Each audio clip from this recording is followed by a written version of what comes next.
வணக்கம். நம்ம இன்றைக்கி என்ன பார்க்க போகிறோம்னா, accounting profit and economic profit அப்படின்னா என்னன்றதை பற்றி பார்க்க போகிறோம்.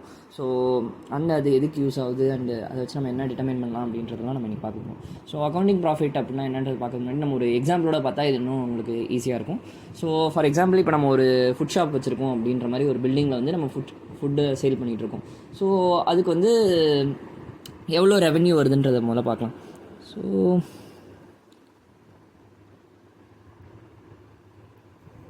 நம்ம ஃபுட் ஷாப்போட ரெவென்யூ வந்து லெட்ஸே ஒரு 500 ருபீஸ் நமக்கு கிடைக்கிது. ஓகேவா? நம்ம ஒரு வாட்டி சேல் பண்ணும்போது நமக்கு வந்து 500 ருபீஸ் கிடைக்கிது. ஸோ இப்போ நம்ம வந்து ரெவென்யூ வந்து நமக்கு 500 ருபீஸ் கிடைக்கிது. அண்டு நமக்கு வந்து காஸ்ட் எவ்வளோ ஆகுது அப்படின்றது பார்த்திங்கன்னா, இப்போ நம்ம வந்து ரா மெட்டீரியலுக்கு எவ்வளோ ஆகுதுன்றது பார்க்கலாம். ரா மெட்டீரியலுக்கு வந்து ஒரு 100 ருபீஸ் ஆகுது. அண்ட் நம்ம அங்கே இருக்கிற ஒர்க் பண்ணுறவங்களுக்குலாம் வேஜஸ் கூலி டெய்லி எவ்வளோ சம்பளம் கொடுக்குறோன்றது வந்து ஒரு 200 ரூபா ஆகுது அப்படின்னு வச்சுக்கிட்டிங்கன்னா, ஸோ டோட்டலாக வந்து இப்போ நமக்கு வந்து ரெவென்யூ வருமானம் இவ்வளோ வருது. அண்ட் நமக்கு செலவு வந்து ரா மெட்டீரியலுக்கும் வேஜஸ்க்கும் சேர்ந்து டோட்டலாக 300 செலவாகுது. ஸோ அப்போ நமக்கு ப்ராஃபிட் எவ்வளோ வருது? ப்ராஃபிட் வந்து 500 - 300 200 ருபீஸ் ப்ராஃபிட் வருது. 500 - 300 நமக்கு ப்ராஃபிட் வருது. ஸோ இங்கே பார்த்தீங்கன்னா இந்த ரா மெட்டீரியல் அண்ட் வேஜஸ்ன்றது வந்து நமக்கு எக்ஸ்பிளிசிட் காஸ்ட். நம்ம நேற்றே பார்த்துருந்தோம் எக்ஸ்பிளிசிட் காஸ்ட்னா என்னன்றது. ஆக்சுவல் கேஷ் ஃப்ளோ நம்ம வந்து டேரெக்டாக இவ்வளோ செலவு பண்ணுறோம், அதுக்கு வந்து 300 ருபீஸ் ஆகுது. அண்ட் நம்ம ரெவென்யூ 500 வருது. அண்ட் மைனஸ் பண்ணி நமக்கு ப்ராஃபிட் வந்து 200 ருபீஸ் வருது. So this is the accounting profit. So நம்ம அக்கௌண்டிங் ப்ராஃபிட்டில் என்னென்ன காஸ்ட் நம்ம கால்குலேட் பண்ணுறோம்னா இங்கே எக்ஸ்பிளிசிட் காஸ்ட் இருக்கும். ஸோ இப்போ எக்கனாமிக் ப்ராஃபிட்னா என்னன்றது பார்த்தீங்கன்னா, ஸோ அதே தான் ரெவென்யூ 500 ருபீஸ் வருது. அண்ட் சேம் இங்கே ரா மெட்டீரியலுக்கு வேஜஸ்க்கு எவ்வளோ இருக்குது? ரா மெட்டீரியலுக்கு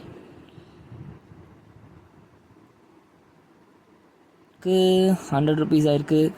அண்ட் வேஜஸ்க்கு 200 ருபீஸ் ஆயிருக்கு. And this is the economic profit. எப்படி கால்குலேட் பண்ணுவோன்னா, நம்ம இதெல்லாம் என்ன காஸ்ட்டு? நம்ம எக்ஸ்பிளிசிட் காஸ்ட். நம்ம டேரெக்டாக இவ்வளோ செலவாகுது நமக்கான. நம்ம எக்கனாமிக் ப்ராஃபிட் கால்குலேட் பண்ணும்போது என்ன பண்ணுவோம்னா இம்ப்ளிசிட் காஸ்ட்டையும் ஆட் பண்ணுவோம். ஸோ இப்போ நம்ம ஃபார் எக்ஸாம்பிள் இப்போ நம்ம ஒரு பில்டிங்கில் வந்து நமக்கு இந்த மாதிரி விற்கிறோம், அதுக்கு வந்து இவ்வளோ வருமானம் வருது. அண்ட் ரா மெட்டீரியலுக்கு இவ்வளோ செலவு பண்ணுறோம், வேஜஸ்க்கு இவ்வளோ செலவாகுது. இப்போ நம்ம இதே வந்து அந்த பில்டிங்கில் வந்து எக்ஸ்ட்ரா ஒரு ரூமை வந்து நம்ம ஒரு ரெண்ட்டுக்கு விட்றோன்னு வச்சுக்கலாம். அந்த ரெண்ட்டுக்கு விட்டுருந்தோன்னு வச்சுக்கோங்க, நமக்கு வந்து ஃபார் எக்ஸாம்பிள் இப்போது 400 ருபீஸ் அதுலேருந்து கிடைக்குது. ஸோ அந்த ரெண்ட்டுக்கு விட்டது அது வந்து நம்ம ஆனால் விடலை நம்ம. ஸோ அதால் வந்து இது இம்ப்ளிசிட் காஸ்ட்டில் வரும். இம்ப்ளிசிட்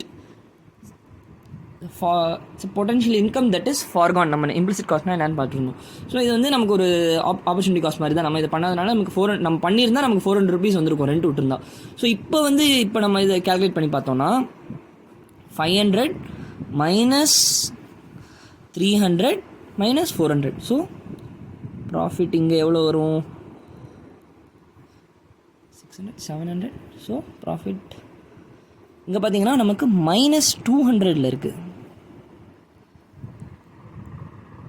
ஸோ நம்ம இங்கே பார்த்தா தெரியுது, நம்ம வந்து இங்கே வந்து நம்ம எக்ஸ்பிளிசிட் காஸ்ட்டையும் எடுத்துருக்கோம், அண்ட் இம்ப்ளிசிட் காஸ்ட்டையும் எடுத்துருக்கோம். ஸோ அதில் மைனஸில் நமக்கு இருக்குது. ஸோ அப்படின்னா நம்ம இது என்னத்தை குறிக்குது அப்படின்றது பார்த்தீங்கன்னா, நம்ம வந்து ப்ராஃபிட் மேக் பண்ணிட்டு தான் இருக்கும். நமக்கு வந்து 200 ருபீஸ் ப்ராஃபிட் வருது. ஆனால் நம்ம இதை பண்ணியிருந்தால் நமக்கு வந்து 400 ருபீஸ் கிடச்சிருக்கும். ஸோ அது வராதனால நமக்கு இவ்வளோ ப்ராஃபிட் வர வேண்டியது வராமையே போயிடுச்சு.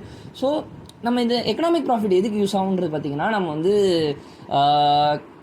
ஃபார் லாங் டேர்ம் பர்பஸ்க்கு வந்து நம்மளோட கம்பெனி வந்து இன்னும் நம்ம இதை நடத்தலாமா, இல்லை க்ளோஸ் பண்ணிடலாமா, இல்லை இன்னும் கொஞ்ச நாள் வெயிட் பண்ணலாமா அப்படின்றத தெரிஞ்சுக்கிறதுக்கு வந்து இந்த எக்கனாமிக் ப்ராஃபிட்ன்றது யூஸ் ஆகும்.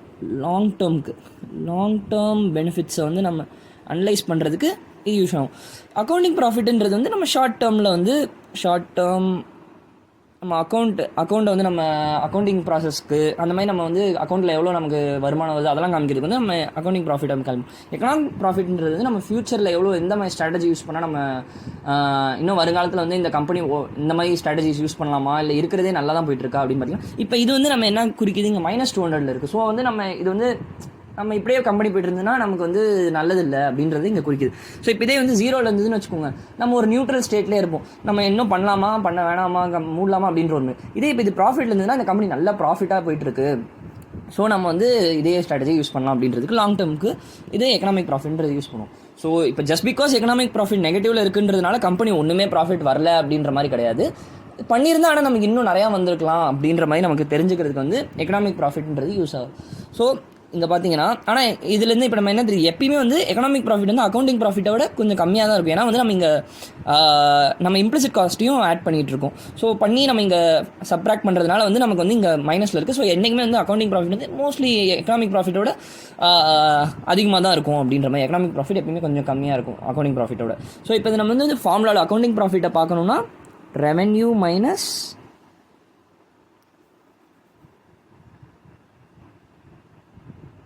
Explicit cost. இது எதுக்கு?